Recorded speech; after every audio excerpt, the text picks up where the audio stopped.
자, 이제 임금채권보장법으로 들어오겠습니다. 임금채권보장법. 여러분들이 근로기준법에서 어떤 내용을 배웠는가 하면 사업주가 이제 도산을 했어요. 망했습니다. 망했을 경우에 야, 이걸 채권자한테 평등하게 이게 배당을 하려고 하다 보니까 임금 채권에 대해서는 평등 배당의 원칙을 규정하게 되면은 나한테 돌아오는 돈이 적은 거 아니냐. 그래서 적어도 임금 채권에 대해서 최우선으로 변제를 해야 되는 그런 내용들 만들어놨죠. 그죠? 최우선 변제 채권이 있어요. 회사가 망했을 경우에 이 돈만큼은 배당 요구하게 되면 최우선적으로 이 사람한테 배당을 해야 되는 겁니다. 그게 최우선 변제 채권인데 요게 최종 3년간의 퇴직급여, 그 다음에 최종 3개월분의 임금, 그 다음에 재해보상금, 이거를 사업주 재산에서 최우선적으로 변제를 해야 돼요. 배당을 요구하게 되면. 그런데 이것도 문제가 있습니다. 만약에 사업주 재산에서 이 돈을 받을 돈이 있다. 뭐 이러면 그나마 사업주한테 배당을 받으면 돼요. 근데 사업주가 이 돈을 줄 돈도 없는 거예요. 혹은 사업주가 도망을 가 있는 겁니다. 사업주가 이제 갔더니 이제 공사 갔더니 풀이 자라고 있고 막 이제 어떻게 할 수가 없어요, 이게요. 그런 경우에 배당을 요구해야 되는데 사업주가 이제 행방불명이다. 이거 어떻게 해야 되는 거냐. 또 사업주가 보니까 돈도 없다, 이게. 그런 경우 어떻게 해야 되는 거냐? 요 문제를 해결하기 위해서 국가가 어떻게 하는가 하면 국가가 그러면 원래는 이 돈을 사업주가 줘야 되는데 사업주가 줄 형편이 안 되니 지금 현재 원래는 사업주가 줘야 될 이제 돈을 이제 근로자한테 우리 국가가 근로자한테 일정 부분 돈을 지급하겠습니다. 이 돈을 지급하는 제도를 만들어내고 있는 겁니다. 이게 임금채권보장법에 규정이 되어 있어요. 여러분이 노무사 되시면은 이 일을 하는 분들도 꽤 있습니다. 요거를요. 왜냐하면 쉽지가 않아요, 이게요. 사업주가 망해야 되는데 이게 그 판결상으로 망한 거다 입증이 되어 있으면 문제가 없는데 그렇지 않은 것도 많거든요. 그냥 선고를 받은 게 아닌데 공장 갔더니 공장이 막 다 풀나 있고 문 닫아 있고 이렇게 한 거예요. 이게 진짜 망한 거냐 안 망한 거냐 이걸 보여줘야 돼요. 이걸 보여줘야지만 국가가 뭘 주는가 하면 채당금을 지급합니다. 채당금. 국가가 대신 이 근로자한테 돈을 지급하는 거야. 그럼 원래는 사업주가 지급을 해야 되는 돈인데 국가가 대신 지급하고 나중에 이 사업주에게 이제 구상권 행사하는 겁니다. 우리가 줬으니까 당신이 이 돈 줘. 그렇게 행사하는 거예요. 그러면 국가가 얼마를 주는가 하면 현재 채당금의 범위에 들어가는 임금이 약간 달라요. 이거하고요. 약간 다릅니다. 첫 번째, 최종 3년간의 퇴직급여. 이건 같아요. 최종 3년간의 퇴직급여를 국가가 지급합니다. 그 다음에 최종 3개월분의 임금도 국가가 지급을 합니다. 요거는 같아요. 다른 점은 여기서는 재해보상금이었지만 여기서는 휴업수당을 지급해요. 정확하게는 최종 3개월분입니다. 최종 3개월분의 휴업수당.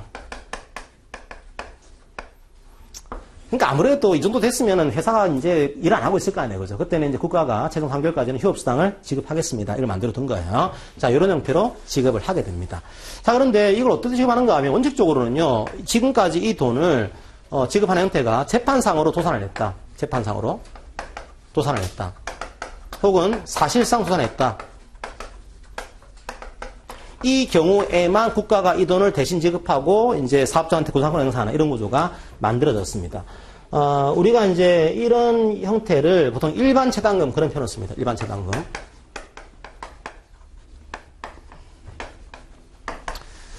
그런데 이렇게 지급하게 되면 생기는 문제가요. 적어도 도산을 해야 돼요. 그죠? 적어도 사실상 도산했다. 이게 인정이 돼야 됩니다.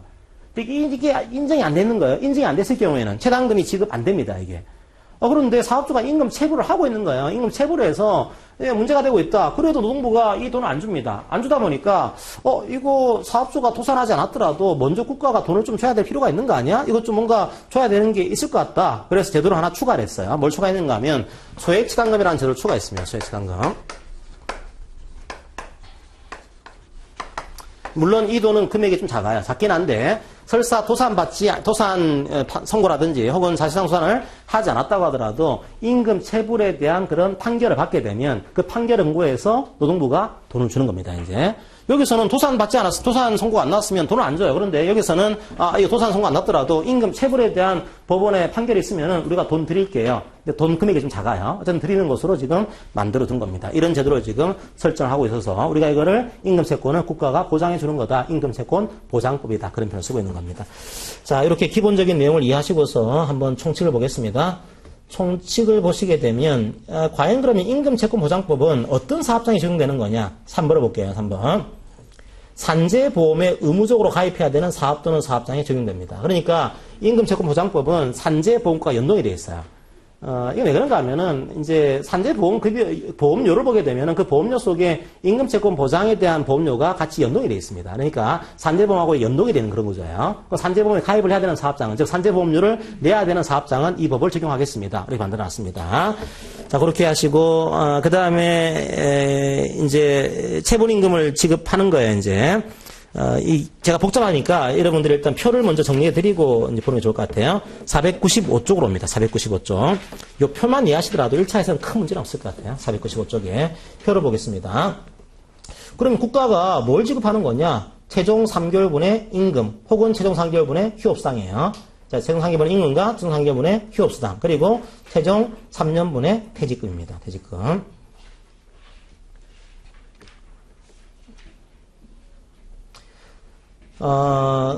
그 다음에, 이제, 상한액이 이제 나와 있고, 상한액 여러분이 볼 필요는 없어요. 나중에 실무하시면 다 하게 되는 내용입니다. 지급사유는 일반 체당금은, 이제 금액이 좀 커요. 근데 어떻게 주는가 하면 파산선고를 받아야 돼요. 법률상 도산을 해야 되는 겁니다. 파산선고, 회생절차 개시 결정, 이게 있어야 되고, 법적으로 안 받더라도 사실상 도산이 인정이 돼야 돼요. 사실상 망한 거다. 이게 인정이 되면은 지급을 합니다. 지급 대상 근로자가요, 누구한테 지급하는가 하면 파산선고 신청일 기준으로 해서 1년 전부터 3년 안에 퇴직을 해야 돼요. 옆에 제가 표로 그려놨습니다. 이거는 뭐 여러분들이 좀 헷갈리니까 그냥 그렇게만 이해하세요. 옆에 이쪽 나오죠. 파산 신청일 전 1년 전부터 그때로부터 3년 안에 퇴직한 분에 대해서 요 일반 체당금을 지급을 해요.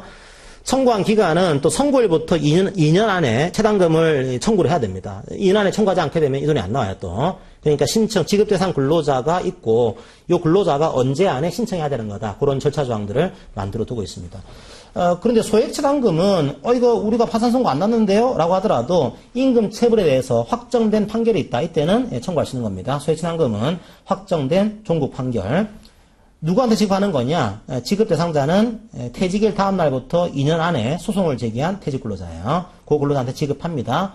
이 근로자가 지급받기 위해서는 종국 판결일부터 1년 안에 이걸 청구를 해야 돼요. 그 경우에 지급을 해줍니다. 두 개가 지급 범위가 같다 보니까 중복이 되겠죠, 그죠? 이게 중복이 돼요. 중복이 되는데 일반적으로 소액체당금이 작습니다. 작다 보니까 예를 지급하게 되면 여기서 예를 빼요, 그냥. 이게 400이 있으면은 여기서 400만 원을 빼는 겁니다, 이제. 만약에 예를 받게 되면, 다 받게 되면 얘가 이 속에 포함되어 있어요. 포함되어 있는 거니까 얘는 지급하지 않습니다. 그런 구조예요. 자, 그런 내용을 여러분들이 그 표만 이해하시고 넘어가시더라도 뭐 큰 문제는 없을 것 같습니다. 그 표 중심으로 공부를 하세요. 자, 그 다음에 수급권을 보여줍니다. 495쪽으로 오겠습니다. 495쪽. 이 표를 보고 좀 이해가 안 되는 분들은 옆에 그냥 조금 장황하게 적어둔 그런 내용이 있으니까 읽어보세요.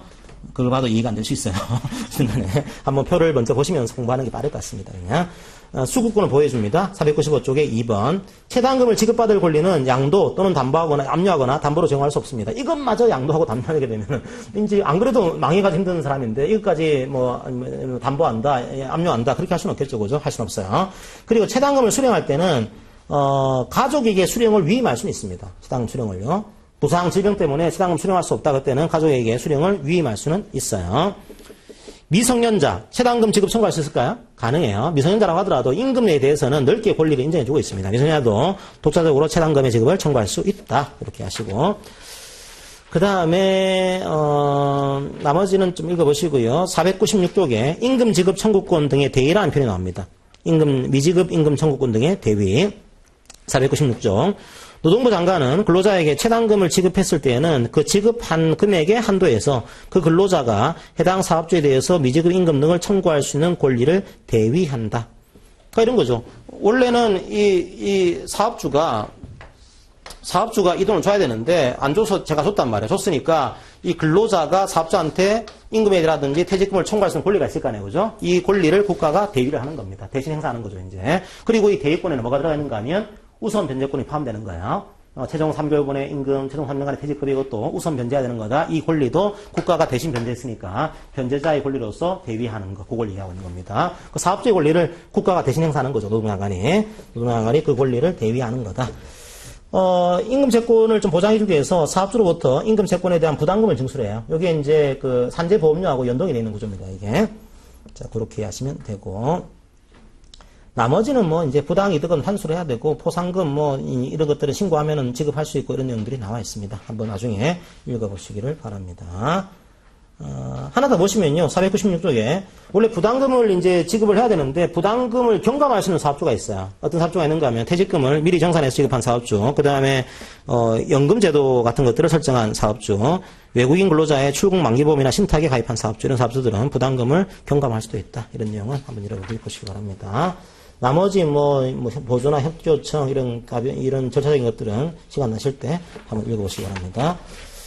문제 하나 풀어보고 넘어가겠습니다. 문제 풀어볼게요. 그리고 또 한 가지 제가 안 본 게 있어요. 뭘 안 봤는가 하면 이걸 보셔야 됩니다. 안 봤네요. 제가 깜빡했습니다. 492쪽으로 올게요. 다시 한번. 492쪽. 3번을 소개하면서 중요한 걸 소개 안 해드렸습니다. 3번에 제가 이 임금채권보장법은 누구한테 적용하는 거냐? 산재보험에 가입해야 되는 모든 사업장인 거다. 그런데 국가나 지자체가 직접 수행하는 사업에는 이걸 적용하지 않습니다. 왜? 국가가 보장할 거 아니에요. 그죠? 국가가 이걸 보장하고 있는 거니까 이 국가가 수행하는 사업은 국가가 알아서 하고 있는 거니까 이거는 이제 임금채권보장법을 적용하지 않겠습니다. 국가가 하고 있는 거죠. 이거는요. 이 사업은 적용되지 않아요. 국가나 지자체가 직접 수행하는 사업은 이 법을 적용하지 않습니다. 자, 그거 이해하시고서 이제 문제를 한번 풀어보겠습니다. 500쪽에 오셨어요.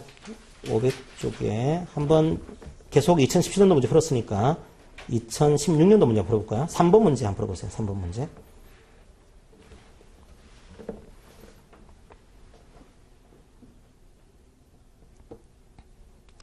제가 설명 안 되는 것들이 나올 수도 있습니다. 그건 여러분들이 감으로 좀 풀어야 돼요. 상적으로.